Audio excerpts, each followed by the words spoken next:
जय हिंद दोस्तों भारतीय अंतरिक्ष अनुसंधान संगठन यानी कि इसरो अपने अंतरिक्ष मिशन को लेकर लगातार सफलता हासिल करता जा रहा है। इसरो की ताकत का लोहा दुनिया भर की स्पेस एजेंसियां भी मानती है। अब इसरो ने अंतरिक्ष के क्षेत्र में भारत को एक और बड़ी कामयाबी हासिल करवा दी है।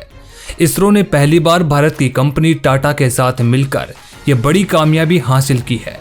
इसका सबसे बड़ा फायदा टाटा को मिलने वाला है। अब पूरे देश भर में 125 करोड़ देशवासियों को सबसे बड़ी खुशखबरी मिलने वाली है। दरअसल इसरो के द्वारा बनाया हुआ GS8024 उपग्रह को फ्रेंच गुयाना यानी कि दक्षिण अमेरिका के कोरो से फ्रांसीसी कंपनी एयरन स्पेस द्वारा सफलतापूर्वक लॉन्च किया गया है। इसे 18 मई को फ्रेंच गुयाना भेजा गया था।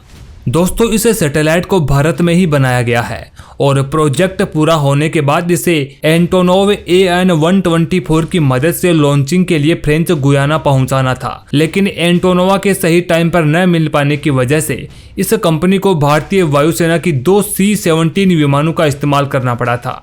एक विमान में सैटेलाइट और दूसरे विमान में लॉन्चिंग के लिए ग्राउंड सपोर्ट इक्विपमेंट को ट्रांसपोर्ट किया गया था। इस सैटेलाइट को इसरो ने न्यू स्पेस इंडिया लिमिटेड के लिए तैयार किया था। यह इसरो की अपनी कमर्शियल ब्रांच है। न्यू स्पेस इंडिया लिमिटेड का गठन मार्च 2019 में किया गया था। डिपार्टमेंट ऑफ स्पेस के तहत न्यू स्पेस इंडिया लिमिटेड एक पब्लिक सेक्टर अंडरटेकिंग PSU है, जिसकी मदद से स्पेस के क्षेत्र में भारत को बढ़ावा देना है। जून 2020 में भारत सरकार द्वारा घोषित अंतरिक्ष सुधारों के तहत इससे न्यू स्पेस इंडिया लिमिटेड को मांग आधारित मॉडल पर उपग्रह मिशन शुरू करने की जिम्मेदारी दी गई थी। इस न्यू स्पेस इंडिया लिमिटेड के पास उपग्रहों के निर्माण, प्रक्षेपण, स्वामित्व और संचालन तथा अपने ग्राहकों को सेवाएं प्रदान करने की पूरी जिम्मेदारी दी गई है। स्पेस क्षेत्र में रिफॉर्म होने के बाद न्यू स्पेस इंडिया लिमिटेड का यह पहला कम्युनिकेशन सैटेलाइट मिशन था और उसने पहली बार में ही इसमें सफलता हासिल कर ली है। स्पेस इंडिया लिमिटेड ने GS24 उपग्रह को टाटा प्ले को लीज पर दे दिया है। इस सैटेलाइट के बारे में जानना आपके लिए बेहद ही जरूरी है, क्योंकि पहली बार यह लॉन्चिंग देश के प्राइवेट प्लेयर यानी कि टाटा के लिए हो रही है। तो चलिए जानते हैं इसकी खूबियां क्या है और भारत के करोड़ों लोगों पर इसका क्या प्रभाव पड़ेगा। दोस्तों यह देश में DTH सेवाओं में यानी कि डायरेक्ट टू होम में एक नई क्रांति ला देगा। इससे न केवल ऑल इंडिया कवरेज मिलेगी, बल्कि इसकी पूरी क्षमताओं को टाटा को लीज पर दे दिया गया है। GSAT-24 एक 24 KU बैंड संचार उपग्रह है, जिसका वजन 4181 किलोग्राम का है। यह सैटेलाइट देश में हाई क्वालिटी टेलीविजन, टेलीकम्युनिकेशन और ब्रॉडकास्टिंग सर्विसेज प्रदान करने वाला है। GSAT-24 की व्यावसायिक आधार पर पूरी फंडिंग और इसके रख रखाव की जिम्मेदारी न्यू स्पेस इंडिया लिमिटेड के हाथों में रहेगी। GSAT-24 सैटेलाइट 15 सालों के लिए काम करता रहेगा। इस सैटेलाइट की मदद से पूरे भारत में टाटा प्ले ज्यादा बेहतर और सुचारू रूप से चलने वाली DTH सेवाएं दे पाएगा। इस सैटेलाइट को लॉन्च करने में यूरोपियन स्पेस एजेंसी यानी कि ESA ने बड़ी भूमिका निभाई है।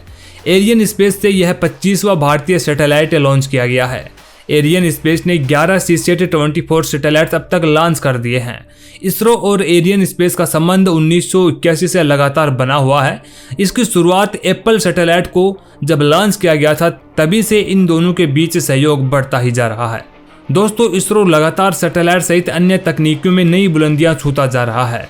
हाल ही में इसरो ने बताया कि वह 30 जून को अपनी commercial branch new space India limited के दूसरे समर्पित कमर्शियल मिशन PSLV-C-53 की शुरुआत करेगा। ये सिंगापुर के 3 उपग्रहों को लेकर जाएगा।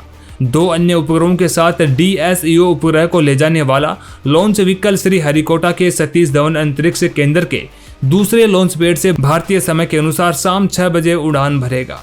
दोस्तों इसके लॉन्च के लिए इसकी उल्टी गिनती 29 जून को शाम 5 बजे से शुरू हो जाएगी। यह PSLV का 55वां मिशन होगा और PSLV कोर अलोन वेरिएंट का इस्तेमाल करते हुए 15वां मिशन तथा दूसरे लॉन्च पैड से 16वां PSLV लॉन्च होगा।